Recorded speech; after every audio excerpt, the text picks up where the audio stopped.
the Honda Aero 50.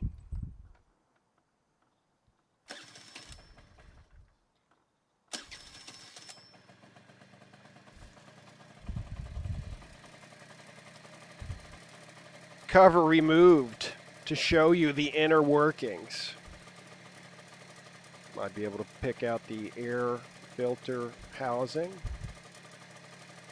Maybe a little bit of the carburetor.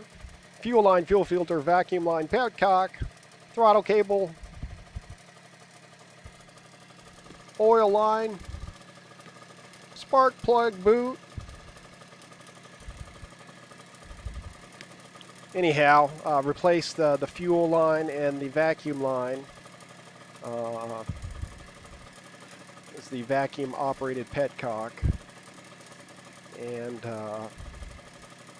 that's hard to see. But in real life, you can see air and fuel coursing through. You can kind of see it on the fuel line, but also on the vacuum line. I thought the vacuum line was just air, but it shoots up some fuel there too.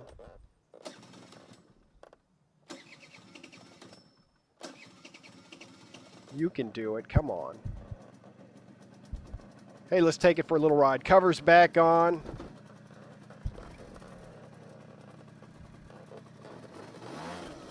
It's the vacuum cleaner on wheels. Nowhere to carry my mail.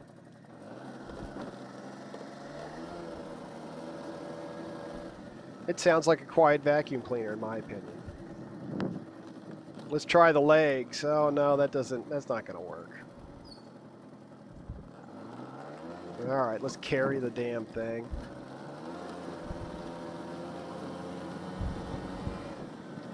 Oh, low on gas.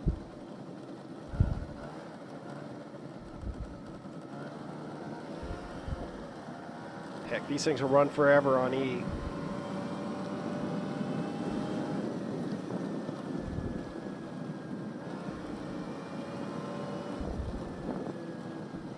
Anyhow, she's running well. 50 cc's, electric start, 12-volt system.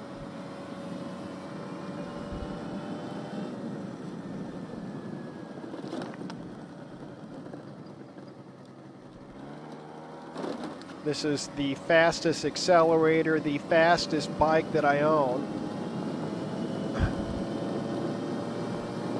Does 40 no problem, has no problem keeping up with traffic. Matter of fact, it often beats cars off the line.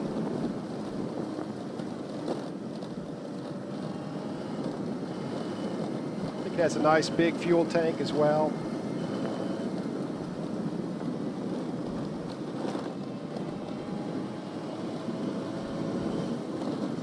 Yeah, of course the mail's going to flop around on me and try to take me out.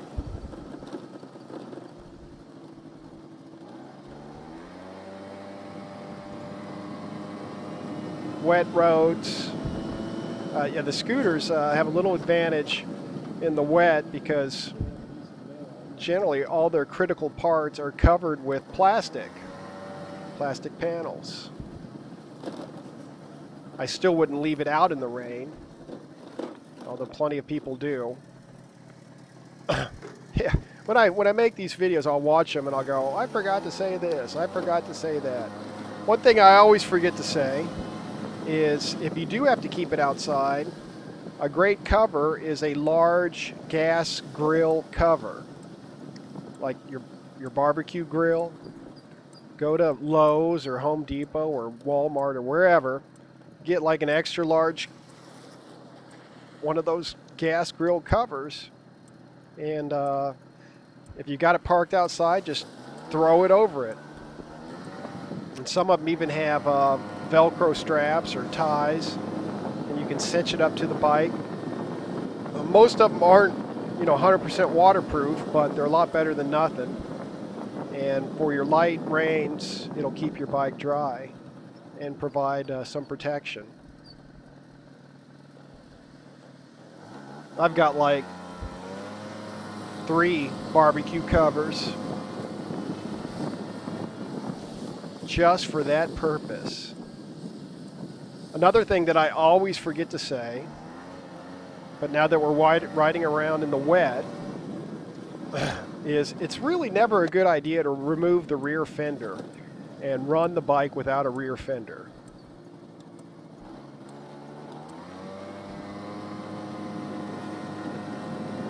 That back tire throws up all kinds of crud, and usually on the other side of the rear fender is your air filter and carburetor.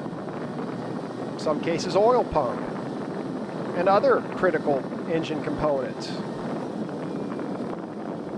Generally do not want to be throwing a bunch of crud on those things. A lot of times it's the underside of your gas tank as well. You're coating it with mud and junk. It's just going to rust out from the outside in quicker. So, you know, I've gotten a lot of bikes with the rear fender gone, and I always replace the rear fender. Should run the front fender too, as well as the mud flap. Not so much on this bike, but on, you know, the Yamaha Hopper and the like. The mud flap keeps stuff from getting thrown on your cylinder head. So, some basic don'ts in the world of 50cc, or I guess the world of motorized bikes, mopeds, scooters, you name it.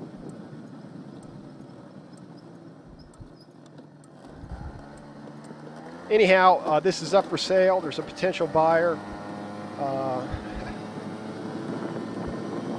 I guess I forgot to tell you, I was having some issues with it. I put a new fuel line on in that big fuel filter, and I troubleshot it forever. Changed out the petcock, the vacuum line, the spark plug, cleaned the carb, switched the float, switched the needle. Oh, this thing was driving me crazy. And it would run for like a quarter of a mile and die. Then be hard to start. When it would finally start, it'd run for another quarter mile and die. Well, it turned out the fuel line was a little too long and the fuel filter was causing it to kink. And I think it, like full throttle, it basically just pulled the fuel line down further and completely shut it off so that it wasn't getting gas. So finally let me try to shorten the fuel line. The thing was, the fuel filter was always full of fuel. So I'm like, well, yeah, there's a kink there, but looks like it's got gas in it, so that can't be the problem. And then I finally just tore out my hair and said, I'm just going to shorten this fuel line, see what happens. Lo and behold, it runs perfect. Actually runs, with all the other stuff I did, runs better than I think it ever has. I think I was doing 40 just a minute ago. Anyhow, she's a runner. Ain't no doubt about it. She is definitely a runner. Anyhow, enjoy the rest of the ride. Until next time, ride safe.